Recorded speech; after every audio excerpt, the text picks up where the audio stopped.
So when we did cookie bake before Christmas, there was a lady who made these little barbecue cheddar meatloaves. So I wanted to try to replicate this at home. I did a regular one, and this one here that I'm showing now is a low carb one.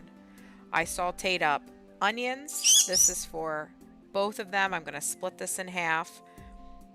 I sauteed the onions in a little bacon grease.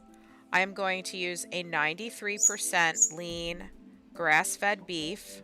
I use roughly 1 1/3 pounds in this loaf that I'm making.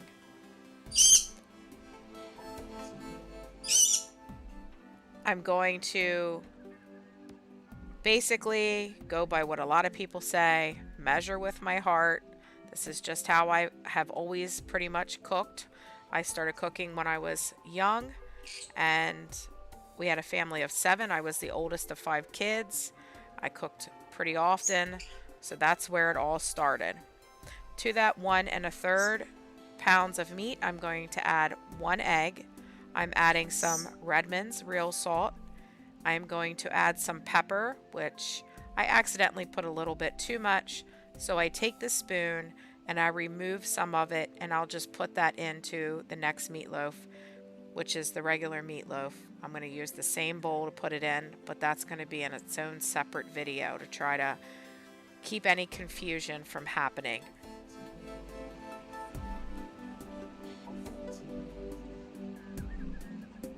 Now I am adding in the half of those sauteed, slightly caramelized onions.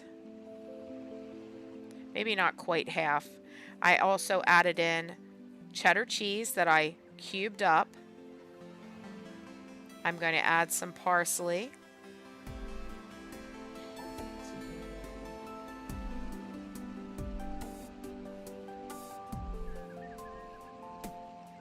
Now I'm going to use this 0 sugar added Red Duck smoky ketchup. I'm going to add roughly a tablespoon, maybe 2 tablespoons.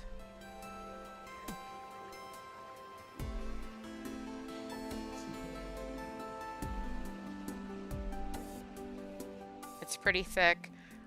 I was so excited I found this stuff at BB's for 50 cents a bottle, and then I also had found a 50-cent Kinder's 0 sugar garlic flavored barbecue sauce, which I'm going to add maybe a tablespoon or so of that into this.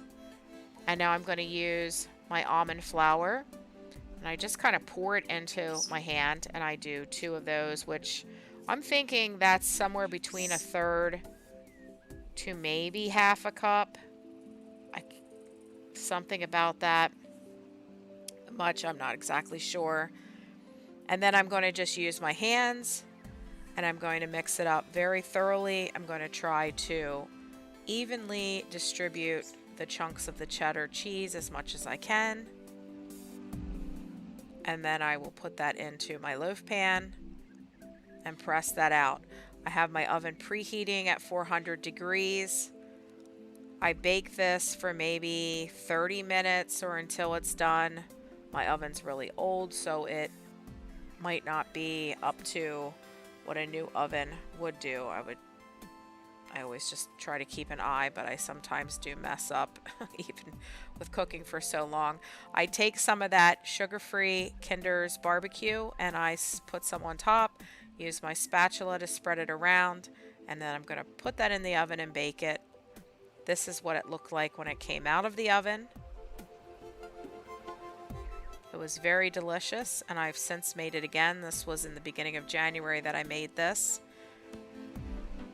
And I served this with some Green Giant mashed cauliflower potato, or they're not potatoes, but it's kind of like that whole idea, and it was really good. You can Google and find recipes online for barbecue cheddar meatloaf. I thank you so much for watching. Please like and subscribe, and I'm going to put the video with the regular meatloaf out next.